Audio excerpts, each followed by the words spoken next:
Okay, so we're going into the comic discussion mostly with Paul and Rob because I don't read them. Vanessa, do you read comics? Yes and no. I read them when they are suggested to me or given to me, Got or you. they're like, "Hey, here, buy this." And Rob suggested the Saga series, and I'm not going to say anything about the second volume because Paul we discussed You hasn't could read spoil it. it I yet. don't. I don't care. It's really good. It's like it's freaking good. I don't really want to say much. It's I've never read anything like that before. I think it would make I think it's gonna be a really great, comic. I think it's gonna take off really well, like it hasn't already, but For those of you who don't know what she's referring to, Saga is the new space opera written by Brian K. Vaughan, illustrated by Fiona Staples, and both volumes, volume 1 and 2, are out right now they're in trade graphic. format. I'll say that they are graphic. It's not written for kids, it's written for adults, and the best way to describe it is if you took the Star Wars universe and added sex and then threw in a little bit of Game of Thrones fantasy, and that is the Saga series, and it returns August 24th with issue 13, so I suggest checking it out. If you've seen a little ticker we got going down below, it did win 3 Eisner Awards, which are the Oscars of comics, you could say. It got Best Writer for Brian K. Vaughan, Best New Series, and Best Continuing Series right now. My Yeah, only it's concern with funny it. and it's deep at the same time. It's ballin', as the kids say. Brian Ballin'. K. Vaughan's great. He's a nice guy too. We met him at Comic Con, but my only concern is just like Joss Whedon, Brian K. Vaughan kind of lets things fall apart at the end. You saw it with Lost. You saw it. Well, With Brian K. Buffy. Vaughan only wrote 11 episodes of Lost in the middle, I think, of season 3 or 4. Okay, well, good. So bad seasons as well. That proves my point. So Surprise guest. he he just lets things fall apart. So I mean, I loved Saga Volume One. I can't wait to read Volume Two, but we'll see. Can't blame a guy. Some people can't write endings. Some people can't write at all. Fuck, Rob, get off my dick. Dang.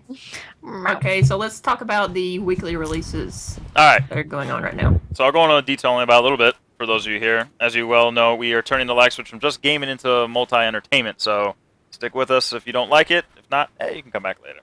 So the big thing I want to talk about this week, we have Guardians of the Galaxy number 5 right there. Hopefully you can see the cover pretty well.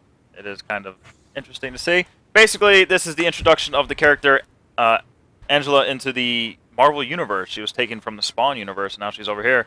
And she's tagging along with the Guardians, on a pretty interesting twist. So if you have not checked it out and you're a comic fan reader, I highly suggest it. Mainly because of just the introduction of her into the series. I Is, Whoa. drank out of my Rocket Raccoon mug because this was the first issue since it was released that I wasn't annoyed by Guardians of the Galaxy because the first 4 they're kind of annoying. this by is the first kind one I of- think that actually hooked me instantly when it ended. So I Yeah. approve. Other things that have come out this week that I picked up that you should check out. I got Wake 3 right there. It's written by Snyder, who is currently writing Batman, if you didn't know, an American Vampire. It is a awesome limited series, only 10 issues. This is number 3 from Vertigo. And I don't even want to say anything about it. Just pick it up. It is an awesome book. Awesome. Awesome. Awesome book. Quick titles I'll mention for you all out there. We got Bedlam number 8, which is the tale of a former psychotic serial killer turned good, maybe, who's helping the cops track down other killers and some twisted shit. Like Dexter, kind of, but not really. Kind of, but I think better, Okay. personally. And it's some sick, twisted stuff is going down from other killers, and he's helping them do that while trying to battle his own inner demons at the same time. Sounds cool.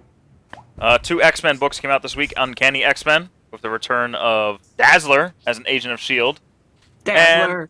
as well as regular X-Men, the all-female series, which are both taking off pretty damn well. Who's your favorite X-Men lady? X-Lady? X-lady. Ex-lady. Woman. Well, I definitely... hold on. Give me a minute to show you who it is. I'll be right back. Paul, take it away. Oh, am I talking about stuff? I was actually looking because I don't want to give people false information. But the comic books I picked up this week, I also got X-Men with the X-Lady cast. I'm not. I mean, it's interesting. If you follow me as a gamer, you know that I have a problem when you take two sexes and you divide them because you feel one is unfair, and they're like, oh, girl gamer, yeah. Well, that's sexist too. Yeah. Then that's kind of what X-Men is doing. I'm kind of like, fuck that. Kind of like middle school dancing. Yeah. Yeah. Hey, Like, screw that shit. They could fight each other. What the hell? I don't want to intervene, but I don't want to say I have a problem. But my favorite female X-lady happens to be Emma Frost. Now, I'm not saying I'm obsessed with her. I'm not saying I'm in love with her. I just smell an saying intervention. She's nice. She's nice. Hmm. Yes. Okay, so going back to that, and this is my whole problem with the X-Men thing, and I don't know if Rob actually talked about it or not. So they make this whole all-lady X-Men cast, right? And you know what the story arc is about, because girl power and everything. The story arc's literally about taking care of a baby. And I don't think anyone's realizing that. I literally think it was made for the people who I call gamers, who don't realize the things that are being blatantly, thrown in their face to make fun of them. Anyway, the ones that I picked up that I enjoyed or read so far, Guardians of the Galaxy 5, like we said, that was a great introduction, because it kind of left us on a cliffhanger where, at the end of Age of Ultron, where it's like, oh, I'm Angela, and everyone's like, who the fuck is that? Well, she's an angel from Spawn. It's kind of like a bounty hunter angel, and now she's coming towards Earth. Earth, and since it's Earth's fault for destroying the time continuum, what am I talking about? Oh yeah, since it was Earth's fault for destroying the fabric of reality, the rest of the cosmos are kind of like, fuck Earth, and now Earth's gonna have a big problem. So we'd like to see how that pans out. Probably will tie into Infinity, Rob, if you caught the last panel of Guardians. That's what I'm thinking. How about you? Yeah, the last panel of it introduces a very prominent character in the Marvel Universe. He is a Titan. And it only sets up the stage for what's to come as far as the Infinity arc, which is starting. That's a multi-line Marvel event. And I believe it'll tie directly into what possibly the films could be influenced by down the road. Possibly, since they do take tidbits from the comics. Not everything, but they do take small portions. Yeah. So we'll see. Yeah. Yeah. And then the other one that I was surprised with, but I'm kind of finding myself liking again, was the Batman Annual. It came out, and somewhere, I've ranted about this before, but on different things. But somewhere around issue 14 in the DC universe, things just fell apart in every single line. They're slowly piecing them back together, and it seems like Batman is getting there, but Scott Snyder is doing the Scott Snyder thing, which is almost like a Paul thing, but it doesn't work as well for Scott Snyder as it does for me, where he's like, look at how good I am at continuity. I'm going to do a Batman Annual, but I'm going to make sure I tell you that Robin's dead, and that we're also going to take stuff from year one, which is what's happening in Batman right now. You mean 0 year? What? 0 year. Oh yeah, 0 year, whatever. Who cares? It's fucking Batman. But the story's kind of cool. Arkham Asylum has developed a new holding cell to keep their Tier 1 prisoners, and there's a forgotten prisoner that's been there since Arkham Asylum opened before it was a place for the criminally insane. So, it's all about her and how Batman kind of destroyed her life by making Arkham Asylum the insanely violent place it is today. It's awesome. I say buy it if you like Batman. I agree. Support the show. Oh no. Oh man, I'm glad Emma Frost got ripped apart in EVX. What if? Shut up. Oh no. I know Okay. something. I know something someone should cosplay as. All right, I'll go to Comic-Con as Emma Frost. Thank you, Paul. All right. Is that it for Yep. that part? Okay, so Frank, is it Millar or Miller? Frank Miller? Miller. Miller. To meet with Zack Snyder. All right, so folks, so you don't know, coming out of San Diego Comic-Con, they announced the Batman vs. Superman film coming out in 2015, which is the sequel to Man of Steel, and they're going to be casting a new guy for Batman. Now, Zack Snyder announced it's going to be influenced by Frank Miller's classic The Dark Knight Returns story, which isn't to be confused with Dark Knight Rises. They're completely fucking different, with only minor influences in the film. Now, the point of the comic was Batman's been in retirement for, how long was it, Paul? 10 years, I believe? I think it's longer. He's an old fucking man. He's like 30 years or something. It's a while, and he decides to finally come back as Batman out of retirement to help one last time. And guess what? the government doesn't like it because they banned superheroes. So now, Superman's been sent in to stop Batman from doing what he is, and Batman puts on his heavily armored suit and fights Superman, and it's actually a really well-written comic. You can actually catch it in animated form. They just released a 2-part Blu-ray, or you can probably find it online somewhere to download. Don't suggest that. I don't recommend that, but just saying, I enjoyed the shit out of it, and they did a good job with the animated film. But the only problem is, how are they going to do that in a movie? Superman is responsible for the destruction of Metropolis, so I think the arc is going to be Batman coming over saying, "You killed a lot of people." Well, actually, it won't talk like that because Christian Bale's not coming back. It'll be more like, "Hey, how you doing? I heard you caused some destruction here, huh?" They should give him a Boston accent, like Joseph Gordon-Levitt. Levitt bread. So basically, that's the idea for the film. He's meeting with Frank Miller to discuss it. So it gives more flames to the fire that is going to be heavily influenced by that story arc. Is that something we want to see? Hey, Batman, where'd you park your car? Why are you the only person in Gotham City with a Boston accent? Where'd you park your fucking car? You're a retard. Would you like to see a film of nothing but Batman and Superman punching each other for half of it before becoming best friends and hugging? That's what it's going to be, but no, I wouldn't. Exactly. I'll admit this. I would much rather see them do a different Heroes film than bring a Superman-Batman crossover. Regardless, I will still see it, because that's who I am. Wow. But I would much rather see a Wonder Woman something to develop, you know, or even something good. Like Batwoman. Give me that. Whoa. Or no, Justice League Dark is my DC love right there, so that's for me. All right, is that all the comic news we got, guys? Yes. I got a question for. It's comic, it's movie related, and it'll be a good segue. And it's for you guys, for the chat. Something I thought of, and I need to explain to me. It's been a long time since I saw X-Men Last Stand, and I watched it the other day while working on my breast muscles at the gym. And it starts off where they go and they get Jean Grey to come to the X-Men school, the X-Men mansion. Mm-hmm. And it starts off with Charles Xavier and Magneto getting out of a car. Charles Xavier walks into the house. That's the key word here. Walks with his legs, and they're friends.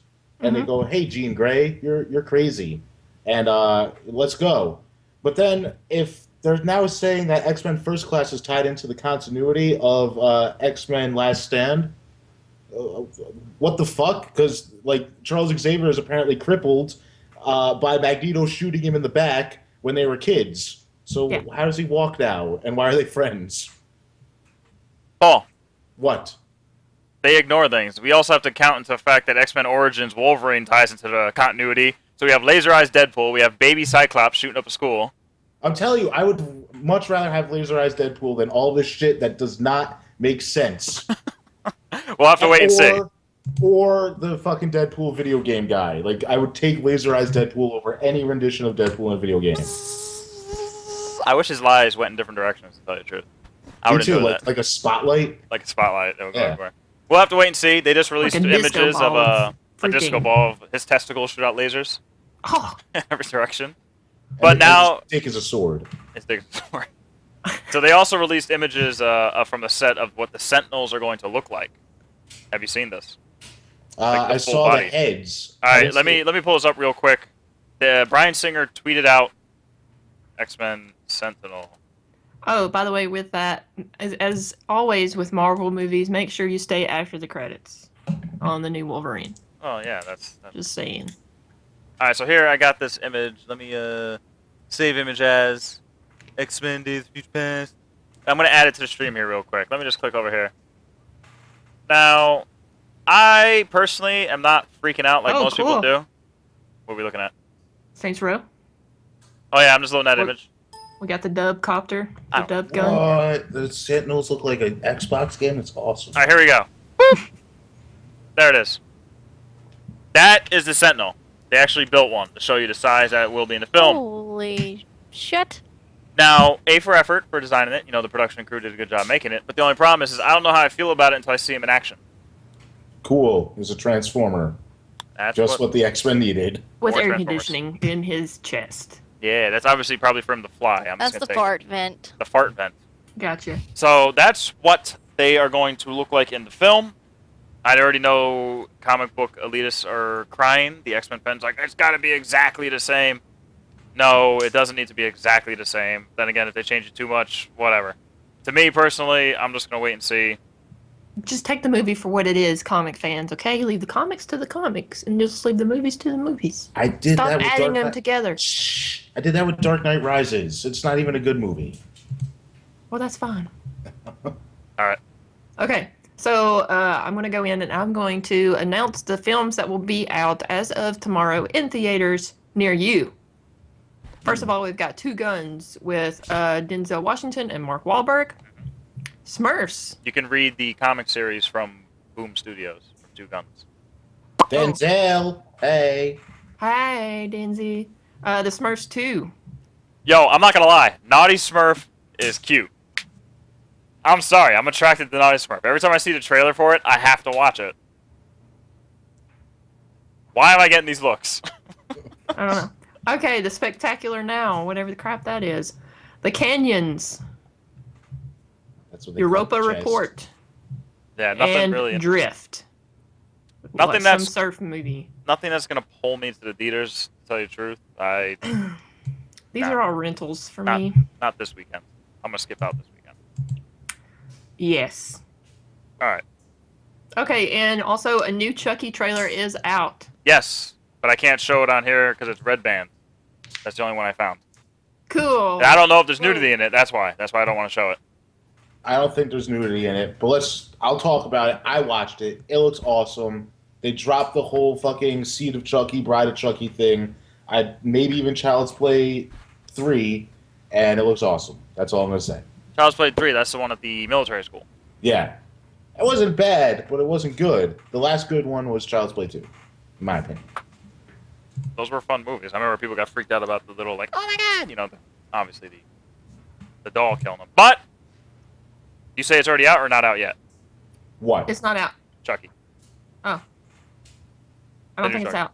No, it's not What's the official name of it? Do we have the name? No, but I can look it up while we go on to the next segment, which is Netflix Treasures. Whoa, Oh. hey, whoa, yeah, whoa. Woo! Skipping around like crazy. What am I skipping? I'm gonna tell you something right now. Do it. I watched the movie. Oh, I watched Shit. the movie this week. It's called I Spit on Your Grave, which one? the remake. It disturbed me. I haven't been disturbed All right. by a movie in a long time. Before you get into that, Paul, let me break down the film for people.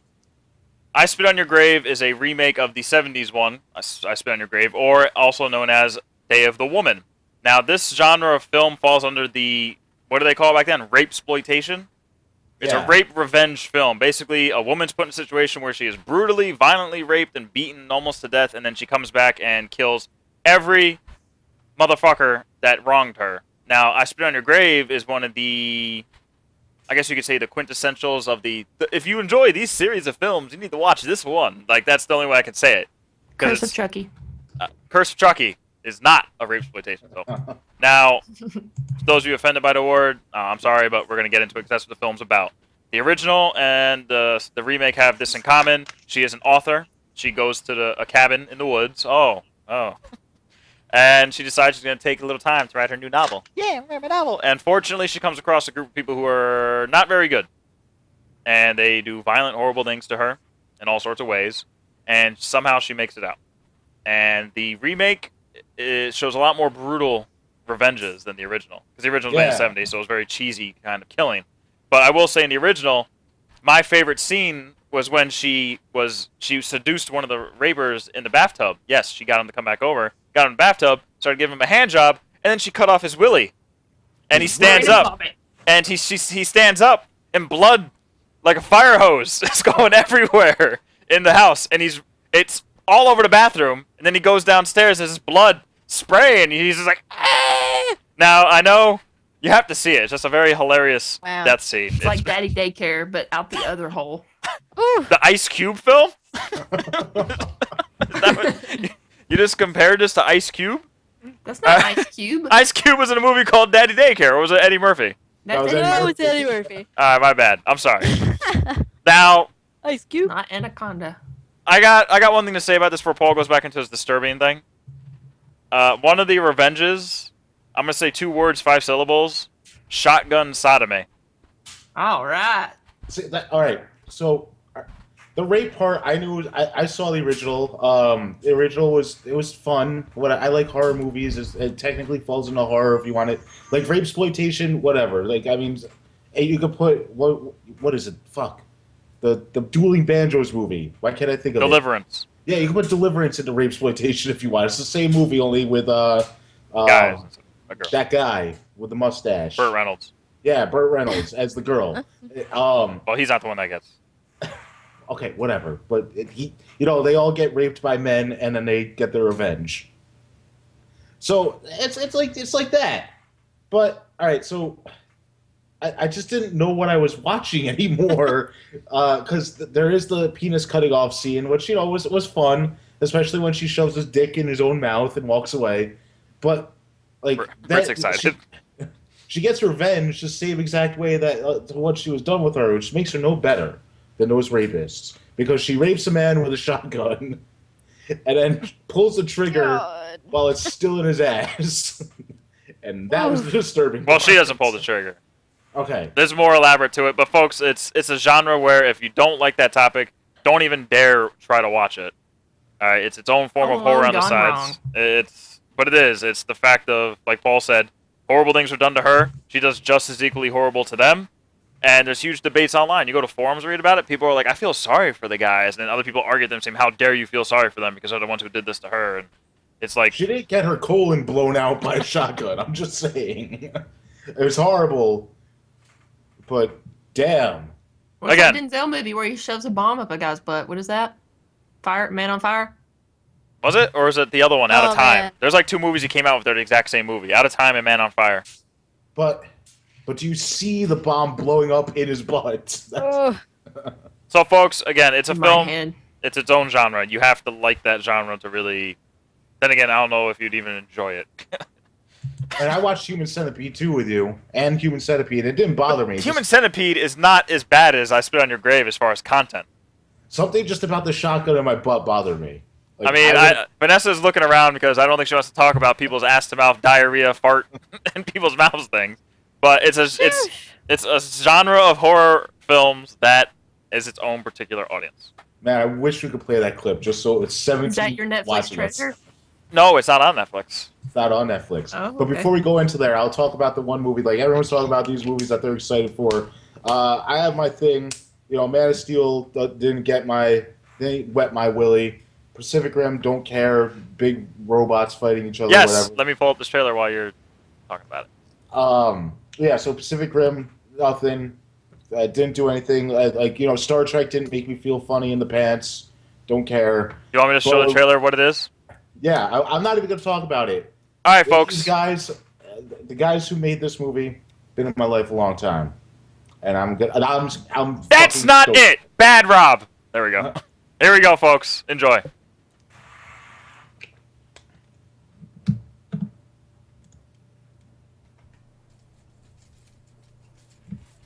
Where are we going? Just keep going straight. You're getting tired? Yeah.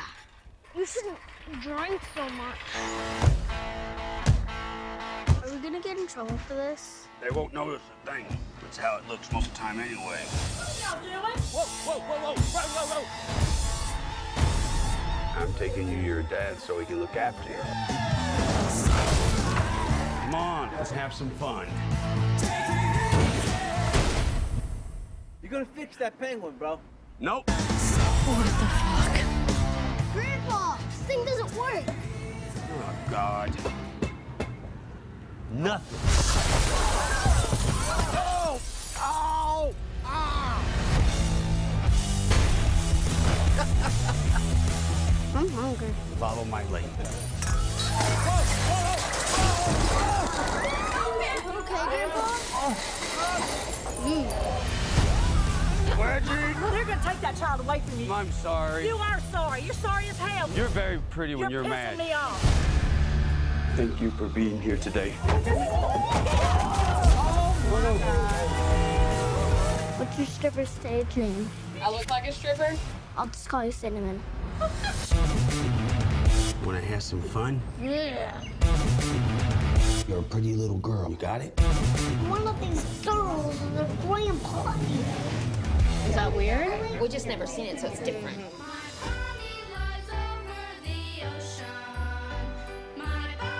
Aw.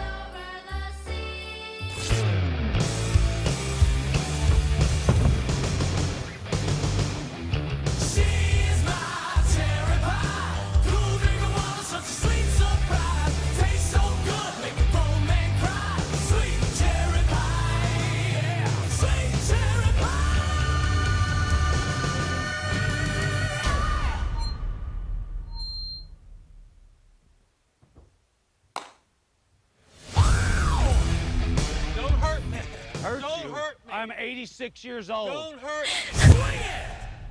Oh man, yes. That single clap. I'm sorry, but him saying that's just a cash grab, nah, I don't feel that. Because Jackass was a big part of a lot of our lives from the TRL era. We all watched it back then, but it's just, it looks like it's going to be a shitload of fun. Yeah. I mean, Oh my god, I want to see that now. I don't know if people missed it, but it's like it says real people, real reactions. I don't know, like when they were at the beauty pageant, I think I figured out what they mean. It looks like the stuff that was obviously scripted was on a studio, and then they were filming crowds' reactions when they were actually doing the stuff, you know, that they were doing. But I mean, it's a huge part of my life. I know, you know, Rob has been influenced as well. Doofus Palmer, our good friend Dwayne down there. That's what I do the lag switch, is I like making an ass out of myself in front of a lot of people with a camera on me. And that's what I've been doing since I was like 12. And we were actually jealous of the Jackass crowd because we were punching each other in the face and throwing each other off the cliffs before it was popular. And they made a way to, you know, they developed a way to get famous off of it. Yeah, So, and that's actually the grandpa from some of the skits. He and, what is it, Spike Jones? He Yeah. did the old lady. yep. So, So That's an instant C. We're going midnight release. I'll see it yes. 5 times. That's amazing. I mean, again, like you said, it's one of those things that's Johnny Knoxville knows how to get a laugh from being Johnny Knoxville. So